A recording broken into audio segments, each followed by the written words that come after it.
Tollywood rock star Manchu Manoj తండ్రిగా promotion పొందాడు. అతని భార్య మౌనిక రెడ్డి ఏప్రిల్ 13న 12 ఆడబిడ్డకు జన్మనిచ్చింది. ఈ విషయాన్ని మంచు మనోజ్ సోదరి మంచులక్ష్మి సోషల్ మీడియా ద్వారా అభిమానులతో పంచుకుంది. పాపకు పులి అని ముద్దు పేరు పెట్టినట్టు సోషల్ మీడియాలో తెలిపింది.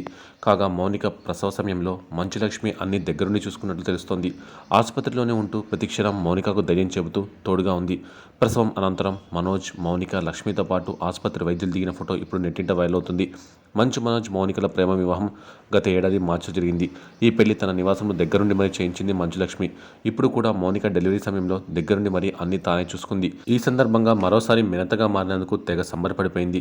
ఈ నేపథ్యంలో మంచులక్ష్మిని చూసి ప్రశంసలు కురిపిస్తున్నారు అభిమానులు. అప్పుడు పెళ్లి నీ చేతుల మీదుగా జరిపించావు, ఇప్పుడు డెలివరీ సమయంలో మౌనికకు అండగా ఉండి అన్ని దగ్గరుండి చూసుకున్నావు. ఆడపడుచు అంటే నీలా ఉండాలమ్మా అని మంచులక్ష్మిపై ప్రశంసలు కురిపిస్తున్నారు. ఇదిలా ఉంటే మంచు మనోజ్ రెండో భార్య మౌనికకు ధైరవ్ అనే కుమారుడు ఇప్పటికే ఉన్న విషయం అందరికీ తెలిసిందే.